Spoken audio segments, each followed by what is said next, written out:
You know, standing here is no different than standing in front of the projector light. I can't see anything on it, so it's exactly the same, except the projector light hurts less. So.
All right, everyone, we're going to get started. I appreciate you all coming out, and you've already listened to me once. Listening to me again, I greatly appreciate it.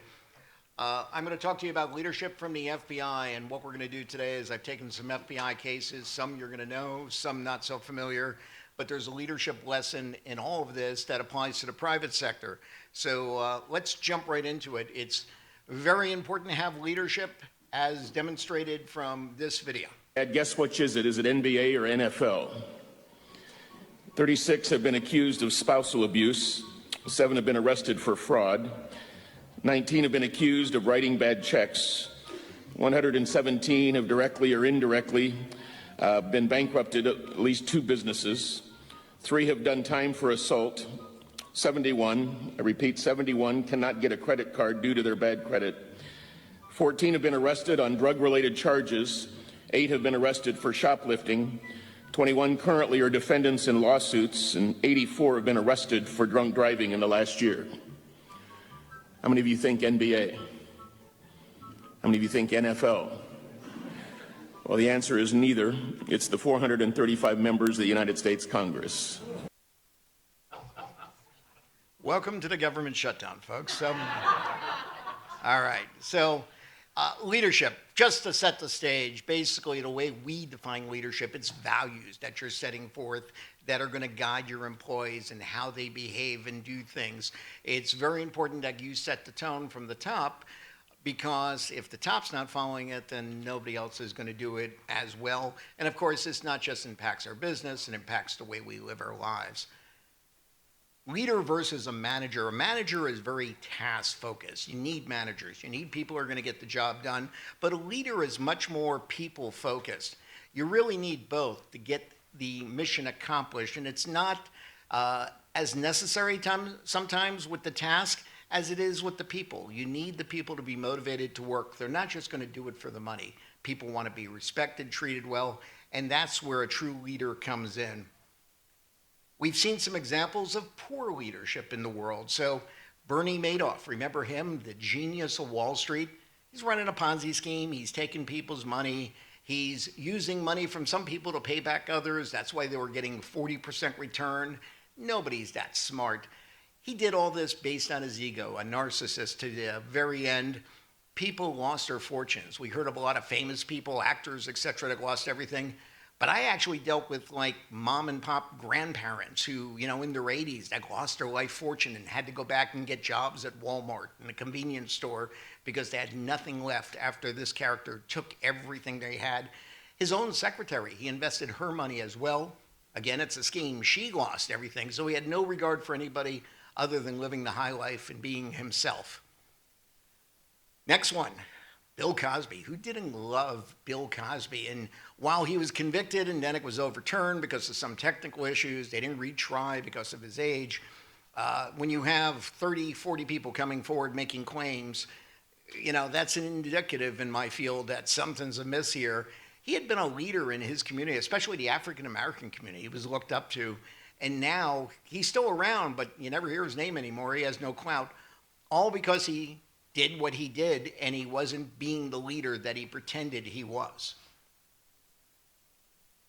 Remember Full House? We all loved Full House.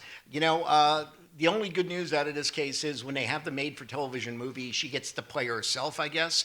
But Lori Loughlin, she was regarded, wholesome, everything else. Now we look at her as part of this whole scandal. Her 2 girls went to college at USC under water polo scholarships. They never played water polo. It was a whole fraudulent scheme. And who did it affect? Well, think of the athletes that didn't get scholarships, the people whose education they had to pay for classes as opposed to the scholarship, because this person was part of a whole big conspiracy of others embezzling, taking from schools by pretending to be somebody that they're not. And then finally, Sam Bankman-Fried. So he was another one pretending to be this financial genius, getting huge amounts of money, investing it, and losing it all. You and I, the taxpayer, had to come forward and make the banks whole when his whole scheme fell apart. His girlfriend was the CFO of the company. When the FBI interviewed her, first thing she said was, well, I'm not really good with numbers. So if you're the CFO of a company, that's a clue when they say I'm not good with numbers. But it's how this whole thing occurred because nobody bothered to check him leading a life without any sort of leadership. And then finally, it can even happen in the FBI. Generally, we're pretty good and careful in how we select our leaders, but something always happens. You've all seen the TV show Survivor. I'm a fan. I watch. Well, in New York, we had this really hot terrorism squad. Everybody in New York wanted to be on it. That was the case. the squad to be on for the work. Well, that squad had one person too many. Our numbers are set by Congress. How many people can work what violations? Somebody on the squad had to leave, but the supervisor, he was worried about being liked as opposed to being a leader. I will tell you in the FBI, I wasn't worried about being liked. I wanted to be respected. I remember agents, when I would make a decision, some of my friends would say, the office isn't going to like you. I'm like, I've got enough friends. I'm trying to get rid of some of them. I don't really care about being liked. Well, this supervisor did. So what he decided to do, instead of making a decision who would leave, he called the squad into the conference room, a la Jeff Probst. He decides to hold a tribal council where everybody in the squad will vote for who they want off the squad. Took a anonymous vote, tallied the votes, and to make matters worse, he then decided to announce the winner by reading the votes. Well, it put the squad into chaos because multiple names were read. This once tight-knit, efficient squad, now people are questioning who wanted me off. The woman who was voted off the squad filed a lawsuit, which was settled. It was chaos because one person didn't want to do this job. He wanted the benefits, the pay, the car, etc., but he wasn't being a leader in that moment. The carnage is what ensued. That squad ended up being dismantled, agents assigned to other squads. Why not a leader? Why isn't more people who rise to this job true leaders? Well, a lot of them lack the self-confidence. You've got to believe in yourself if you're going to carry out the mission and have other people do it. Some people just can't solve problems. And, well, you're in the profession of problem solving. I mean, nobody comes to you and says, hey, cyber's wonderful today, thanks. It's all about fixing what's happening. So you're problem solvers by nature. Some lack the ability to handle unexpected events. Again, not you guys. I mean, think about it. Everything we're seeing in cyber, the only thing we can predict is, I don't know what's going to happen next, but it's going to happen. They want to avoid conflict or afraid of that controversy. Again, a leader, you could be afraid of controversy, but you still got to deal with it. And some people go into leadership because they like the attention. It puts you in a position of elevation, of prominence. And finally, others do it just to gain the benefit. Yeah, I had a nicer office, a nicer car, but that wasn't my motivation for being a leader. I wanted to do the right thing. Enron, remember the Enron case? Here's a great example of failed leadership. Enron was a publicly traded utility company. Their value is greater or was greater than most countries in the world. Because it was publicly traded, a lot of stock options within the company, they wanted to inflate numbers to make money. So what happened? We look at Andy Fastow, who was the VP and CFO himself. He talked about, yeah, when we make up numbers and we pretend and we minimize our losses, I guess you could call that stealing. Well, it is stealing. All this stock manipulation just to make money. This lady here, she was one of the heroes of Enron. She wasn't going to put up with it. She had been the head of accounting. She was fired from Enron, and the reason they gave was because she was not capable of making aggressive accounting decisions. Anybody here know what an aggressive accounting decision is? I mean, numbers are numbers. They can't be lied with. But because she wouldn't lie, she lost her job. And the top guy at Enron, Kenny Lay, he had a sign hanging in his office that rules are important, but not always. Well, what kind of message does that send in leadership? We either have rules or we don't have rules. You want to follow the spirit of the law, not necessarily the letter, but they're there for a reason, guideposts to keep us straight. The end result with Enron, we indicted 35 people in this case. 31 were convicted. The other 4 decided to testify against their colleagues for lesser sentences. We seized $168 million in assets, which sounds fantastic until you realize that they lost $74 billion. Even the accounting firm, Arthur Andersen, remember them? They went out of business because of this case, because out of 10,000 accountants, a handful helped fudge the numbers, ruin their reputation. How'd you like to have Arthur Andersen or Enron on your resume as you're searching for your next job? Even though you didn't do anything wrong, but those who were leaders did, and it affects everyone. Business went under, people lost all their investment savings, etc., all because of greed and a failure in leadership.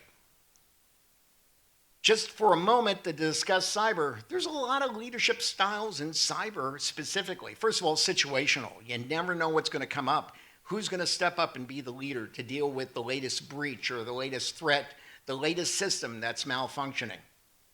It's also transformational. Everything's changing. You guys have me back next year. I'll be talking about totally different cyber threats, and you are constantly rolling with that. It's important in leadership. The ability to delegate. You can't do it yourself. You know that already. Anybody sitting in this room who's been on an end of an actual breach or something of that nature, the hours and days are long. You need to have others step up and be able to take the responsibility. The honesty factor. There is, how do you tell the bosses, yeah, I'm sorry, boss, but this is the way it's got to be if you want to be in compliance, if you want to be safe, etc. A lot of the C-suite does not want to hear that stuff, but it's very important as a leader. We make sure they know. Motivating and rewarding your people. It's not just about the money. It's about how you're treating them and moving them forward in the mission. And then finally, collectively, you guys have more knowledge than most of the company. I mean, the things that we know in the cyber world that make the business tick, they would be lost without us. That is the world we're living in today, and it puts you in a unique position of leadership. Even if you don't supervise others, you're still a leader. So what I want to do with the remaining time we have is I'm going to talk about some FBI cases and what's the leadership lesson that came out of it. Let's start with this case. What's your mission? All of you, do you have a mission statement for your company? I see some nods of heads, etc. The FBI's mission statement is fidelity, bravery, integrity, FBI. We have an unwritten mission statement. We teach all agents coming out of the academy. The reality is we're law enforcement. The work can be dangerous, but it's about working with people and being friendly to them, getting people to cooperate, help us out in our job. So the mission statement we tell all new agents is simply, be nice to everyone you meet, but just in case, have a plan to kill them. Well, and hopefully your statement is not too dissimilar. All right, so with that, I was working a case involving human trafficking. A guy was a pimp, and he was preying on young women. Some were runaways, etc., forcing them into a life of prostitution. We were able to arrest him, and he was arrested by the FBI because girls had crossed state lines. Well, as part of that, we effect a search warrant. You never know what kind of evidence we're going to find, so we're going to search his home, etc. We search his home, and we find a written business plan at his home for his prostitution business. It was titled Pimp Business Plan, which we call a clue. So let me run through a couple of things in this business plan. Number one, get new girls so I never go broke. He understood what his commodity was. He knew about supply chain. He wanted to make sure he can continue to function as an operation. Get more money so I don't go to jail. Hey, as an attorney, I can tell you no truer words have ever been spoken, okay? Pay your attorneys, pay them well, and you'll stay out of jail. Not always in this case. He wanted to take his pimping nationwide and serious. This guy wanted to be the McDonald's of prostitution. He was going to set up franchises, have a franchise fee, get some of the proceeds, not to mention whatever you paid in advance for the setup. Every second of his time is money. He knew that, hey, you're not working, you're not making money, and that this is a one-man team. He knew he was the leader. He understood what this was all about. The lesson here, well, first of all, I think we can all agree that we can all be more like this pimp, okay? That we can learn how to do our job like he did. Have a plan. You want to have a plan. If you don't know where you're going, how are you going to get there? He didn't know he was going to take a detour and go to prison for the next 20 years, but nevertheless, he had a plan. If a pimp can have a plan, certainly we can as well. All right, kidnapping. On a little more serious here, we work a lot of kidnappings in the FBI. I worked a number of kidnappings in my career. We still have kidnappings to this day. A lot of them are drug-related. Somebody is working for the cartel and they owe a drug debt. They got arrested by customs and they lost a drug load. The cartel takes somebody until you pay it back. We still get stranger abduction kidnappings of children. Not a lot, but every one of them is deadly serious and important. So the FBI gets involved in these cases. I had a case where a 4-year-old girl was out playing in front of her house and she disappeared. Mom couldn't find her, calls the police, police come, they can't find her, they wind up calling in the FBI. We set up a command post, we worked this investigation looking for this child, and it goes on, exhausting every lead. After a month, it got wound down. But the thing in the FBI is we never close a case until there's a resolution. We have to either find the victim, prove the subject who took her is no longer with us, has passed away, or is incarcerated elsewhere. We need closure for a case to be closed. Well, this case went on for 9 years. 9 years after the abduction, I get called into the case because I transferred to the office. The agent who had the case is transferring elsewhere, gets reassigned to me. Preface this, I'm not a genius. It just, I had a fresh look at it, some new ideas. We had new software at the time that's commonplace now, but back then, we took pictures of the girl when she was 4, and we got pictures of her parents, what they looked like at age 13. If 9 years later, she'd be 13 if she's still alive. The computer software generated pictures of what she might look like. We were also able to get the show, this profiled on the TV show America's Most Wanted. Remember that show? Well, we got a bunch of leads out of that case. People picking up the phone, calling, thinking they've seen her. I won't go through all the details because there was a lot going on and a lot of investigation we had to do. But the end result, after 9 years, we found the girl alive.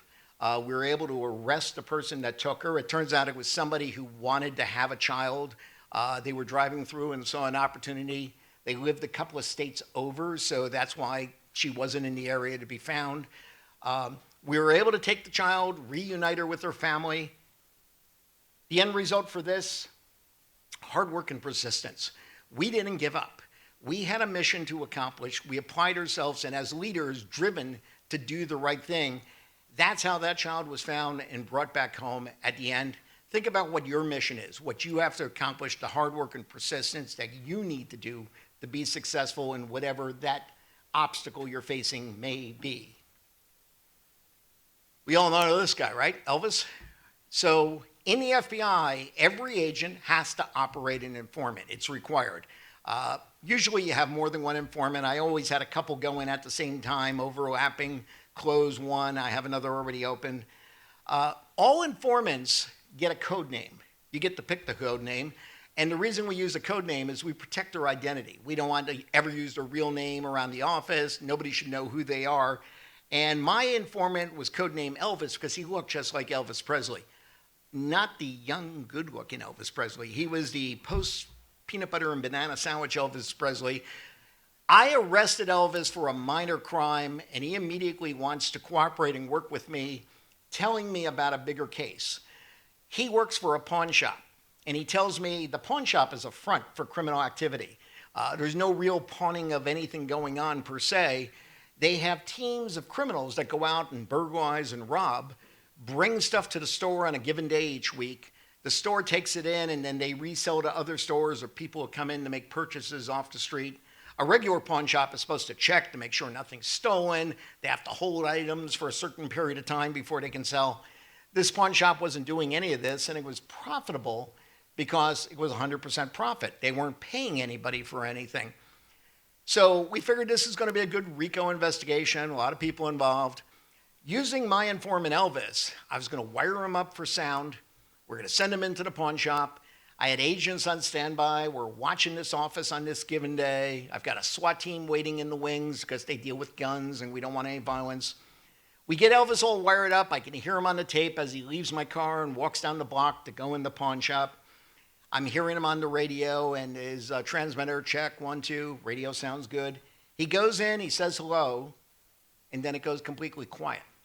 For the next hour, I'm watching from a distance. I could see people pulling up to the pawn shop, carrying boxes of stuff in, coming out. Some are counting cash right in there in the parking lot. I don't hear a word in the pawn shop. At the end of the hour, last car left, Elvis comes out again. I could hear his footsteps. He's talking to himself. He's walking back to where I am. He's all smiles when he arrives at my car, thumbs up.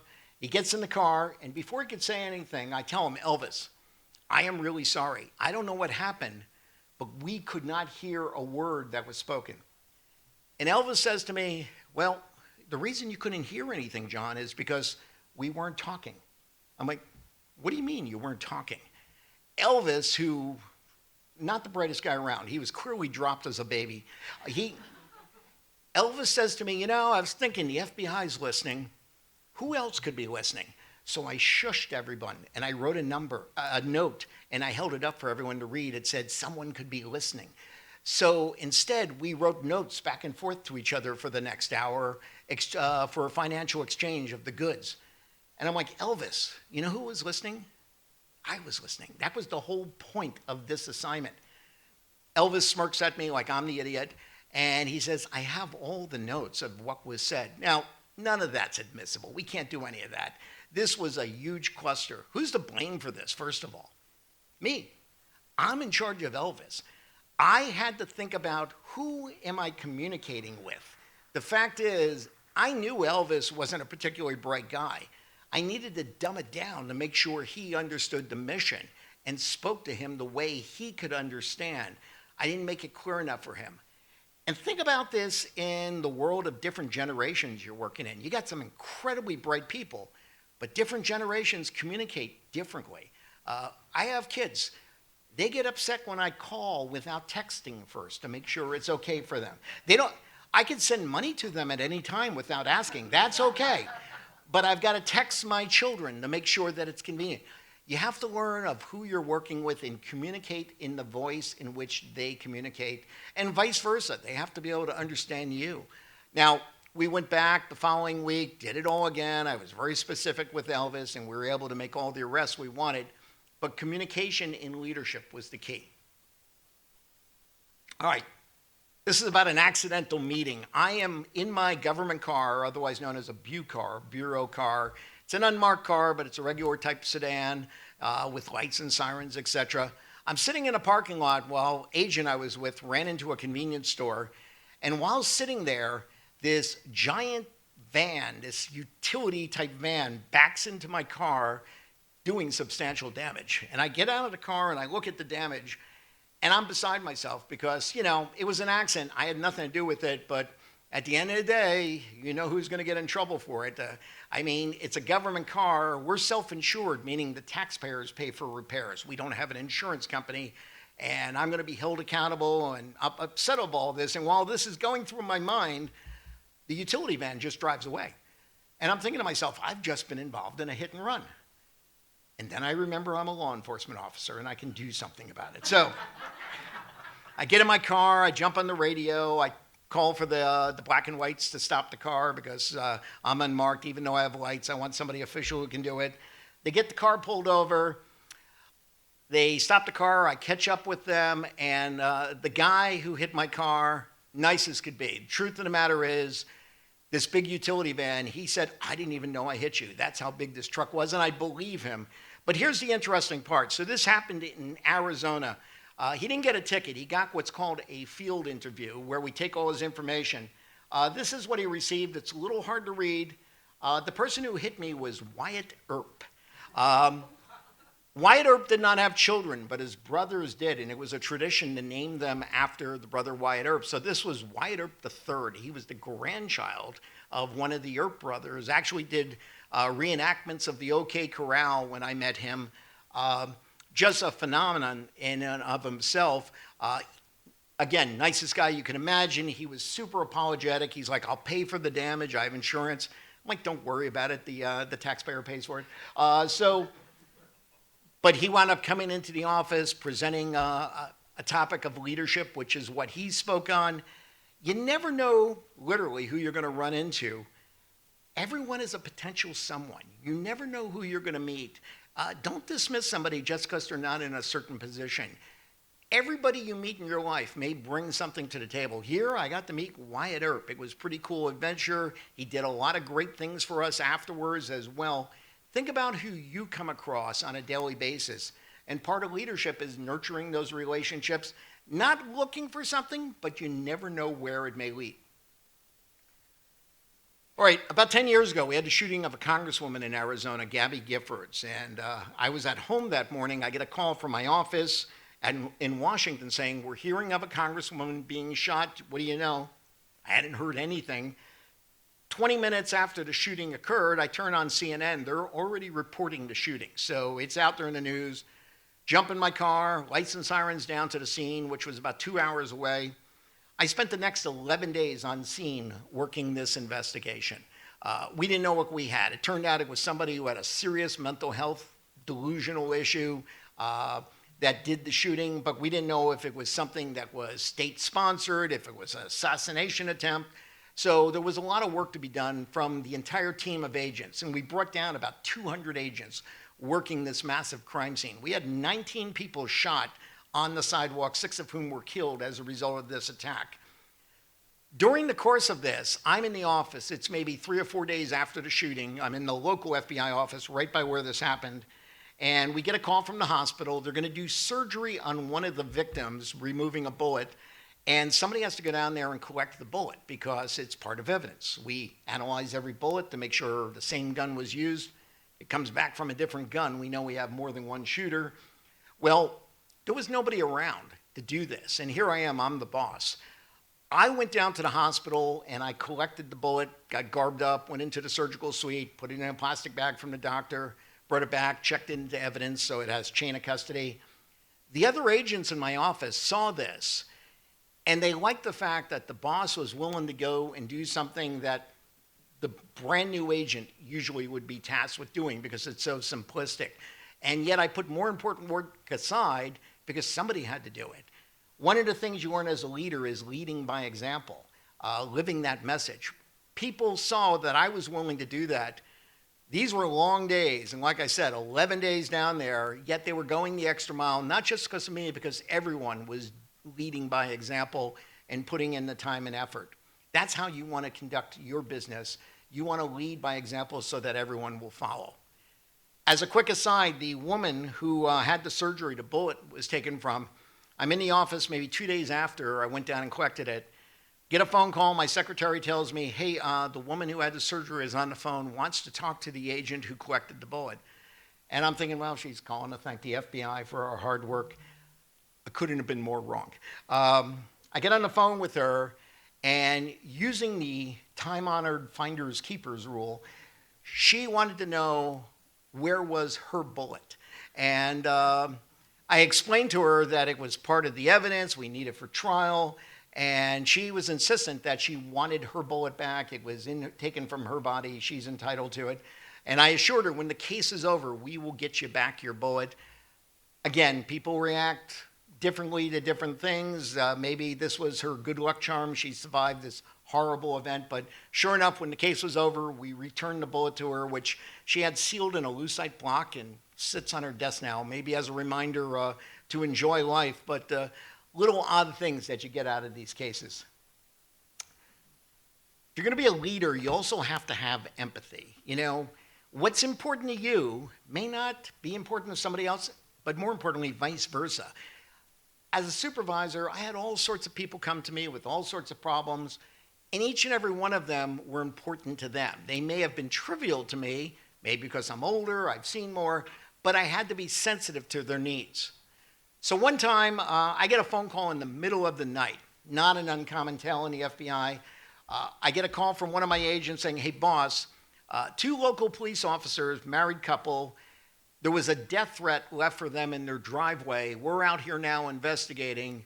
I'm thinking, all right, it's the locals. I should probably get up, get dressed, get out there, show support, not just for my guys, but to the police. We take this very serious. We're going to be there to help you.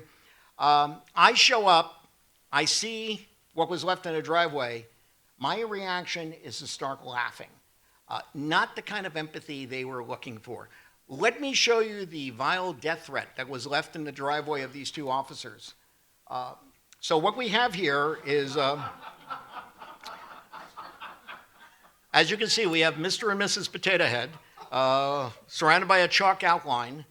And the instrument of their death was a potato masher and a potato peeler. Now, I did not see this as a big deal. I'm like, really? I got up at 3 in the morning for this?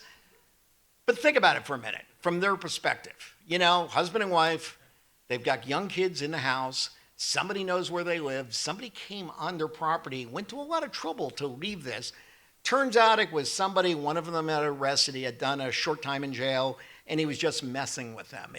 There's actually no crime here. I mean, it's not even trespassing unless you have a fence around your property. The person was admonished and told, hey, don't come back on the property. We're going to get a restraining order, and then you're going to go back to jail. But nevertheless, it was important to them. And I get it now. You know, I'd be like, okay, if somebody came on my property in the middle of the night leaving me a message, I'd be bothered by it too. Consider the feelings of others. Again, respect goes both ways. It may not be a big deal to you, but it could be a very big deal to the other person. As a leader, you have to be there and respect that so that people will be responsive to what you need. Professionalism is a big deal as well. We deal with a lot of bank robberies in the FBI. It's waning a little bit now because cybercrime is so much more profitable. I mean, there'll come a day, I think, where we won't have banks robbed because you can do it from behind a computer. Why risk getting hurt by going into a bank? But we still have them, and I had a lot of them in my career. Some bank robbers are far more professional than others. Here's one bank robber that, you know, you got to pay attention to the small things. So he's all geared up. He's got his hat, his dark glasses. He writes out his demand note. He goes in, he's holding it upside down, making it very difficult to read. It's actually pretty threatening. Empty the drawers. I have a bomb. He threatens to kill people. But when I look at the surveillance video, you can see the teller trying to read it, and she's turning her head. Meanwhile, he's turning the note the other way. The whole thing just delayed him in the bank a lot longer. Another teller noticed what was going on and recognized it for what it was. She presses the silent alarm. Police are there to get this guy as he's coming out the door, all because the attention to detail. As a leader, you have to pay attention to the small details. They can really make or break you. This guy didn't pay attention to detail. It cost him. He wound up going to jail as a result of it. As a further aside, when it comes to bank robberies, you see all kinds of things. I had a bank robber go into a bank, and he goes up to the counter where they keep the deposit slips, and he takes the pen. You know, it's on a chain. You can't steal the pen, but you can rob the bank. That's okay. He writes out a demand note on the back of a deposit slip, and he's going to go up to the front and present it. He chickens out. He's like, I'm not going to rob the bank. I doesn't have the nerve. And he leaves the bank, takes the deposit slip with him. Later on, he gets his nerve up. He doesn't go back to the same bank. He goes to the one across the street, which is a totally different type of bank. He goes in, goes up to the teller, presents the demand note. You know, I have a gun. Give me all your money. She looks at the demand note and sees it from the bank across the street. And she tells him, I need you to write this out on one of our deposit slips. He turns around and walks to the station to get a deposit slip to rewrite the demand note. She presses the button, the police come. Again, attention to detail, he got arrested. In a similar case, I had a guy go into the bank, same thing, writing out the demand note. By the way, if you're gonna rob a bank, write your note in advance. Very important, okay? Because you're spending way too much time in the bank when you do that. So he goes in, goes to that little counter, writes out the deposit slip. This time he's got the nerve. He goes up to the counter to present it to the teller.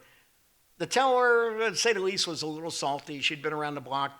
She sees this demand note. She says to him, I need a form of ID. He produces his driver's license and slides it across to her, which she then takes from him and presses the button. He runs out of the bank. We show up. We've got his driver's license, and we show up and arrest the guy. So again, all sorts of weird things happen in bank robberies. One last quick one. I like this one, and it's in my book.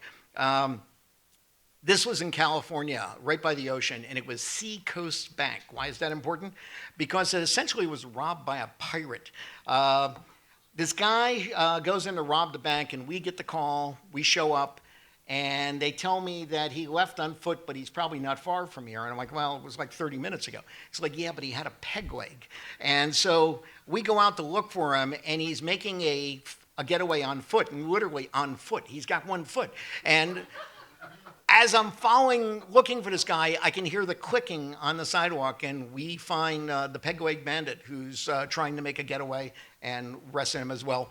These guys aren't geniuses. And again, had he thought it out, maybe have a getaway car. I don't know.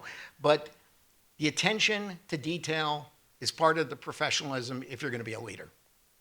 All right, final story, something that hits quite home in the cyber world. This is a story of identity theft. So again, it's another bank robbery, and no big surprise. But the robber had gotten away, and I had responded. We interviewed all the witnesses in the bank, the employees, the tellers, etc. And it's a couple of days later. I go back to the bank because now we're going to go over all the statements. We want to make sure everything's accurate because we're going to arrest this guy at some point and go to trial probably. I'm in the manager's office and we're going over her statement. And while I'm in there, the assistant manager comes in and says, hey, somebody is trying to pass a fraudulent check out there. Well, it's not the biggest crime in the world. It's not something the FBI would get involved in, but it's still a crime. I'm a law enforcement officer. I could always detain the person for the local cops. So I thought, let me go see what it's all about. I go out there and talk to the subject, and sure enough, very quickly ascertain he, in fact, is trying to pass a fraudulent check. And what happened was, this guy was a criminal. He was a drug user. He goes around and steals mail from mailboxes. You know, people put the flag up on their mailbox, they have outgoing mail. Don't do that. That's like a sign to criminals, come steal my mail. And that's what these guys do. They go around stealing the mail. He's looking for checks. And the way they find checks is they look for outgoing letters to utility companies, etc. Well, sure enough, in this particular mailbox, he finds a check to the local gas and electric company. He knows there's going to be a check in there. He goes home, he takes the check out of the envelope, and he uses acetone. Acetone is a chemical you can get any beauty supply store. And if you take some acetone, put it on a Q-tip, you can take the ink right off a paper without damaging the paper. And that's how they do it. They'll take the ink off to the payee, they rewrite the check to themselves. Even though they're stealing money, very hard to prove because who's to say the check wasn't written to that person? It's such a low dollar amount most of the time, no one's going to even bother prosecuting. These criminals know that. So he takes this check for, I don't know, $200 and something. He rewrites it to himself, having removed the ink. And now he's got this check. All he has to do is go to a branch of the bank. It doesn't have to be the exact bank the person does banking at. Any branch will do. They will cash the check instantly. You don't need an account there because it's their check. So these criminals, they're trained in all this. He goes around, he finds a bank, and he decides he's going to go into this particular bank. I don't want to malign the bank, so let me call it the Tank of America. So he's going into the a Tank of America branch, and he gets online. It's crowded, nothing like getting lost in a crowd when you're committing a criminal activity. He gets online and waits to call up to a teller. He presents the check. Teller takes the check from him and looks at the check. It's her check. So think of the odds here. Guy's going around robbing mailboxes at random. He finds a check at random, changes the check, picks a bank at random, gets online, gets called up to one of the random tellers, who, by the way, was a college student working part-time. She wasn't even there every day of the week. She happened to be there on this particular day. Throw in the fact that there's an FBI agent standing in the bank. The lesson here is clearly sometimes God just wants people to go to prison, but be prepared for opportunity. Now, this wasn't the biggest arrest I've ever made, but I had my gun, I had my creds, I had my handcuffs, and 10 years later, I'm still telling the story of this kind of cool arrest because of the way the world came together. Think of your job. If you're prepared for the opportunity, if you know what you're doing, you have what you need, your people are trained, you never know what opportunity you're going to face and how something cool is going to happen out of that for you as well. With that, I've already mentioned my books earlier today. I've got a handful of them left. I urge you, please don't make me carry these home. And so if you're interested, come see me afterwards. With that, in concluding and wrapping all this up, be realistic about your strengths and weaknesses. I don't expect you to be able to do everything. I knew what I was good at, and I knew what I was not good at as well. I surrounded myself with smart people that picked up the slack of things that I could not do. It's also not just about me, and it's not about you. There's another generation that's going to have to take the reins. I retired from the FBI. Hopefully the people I trained have taken over. You want to mentor, delegate. You want to empower people. You can't be there 24/7. Make sure the people around you can pick up that slack as well. Finally, if you don't know what to do, you're never wrong by doing the right thing. So just think about, well, what would I want to happen? And that is your decision-making tool. As in this morning, this is my info. Everything I talked about is also in that electronic handout you're going to get. Question, problem, concern, give me a call. Like I said, free of charge. I'm not looking for anything. If I can help you fix the problem, that's what I'm here for. And again, I can be found on social media for a tip each day. Thanks for spending some extra time with me. Hopefully we'll see you at the very end when they call out the prizes. Otherwise, have a great day, and thanks for coming to the conference, folks.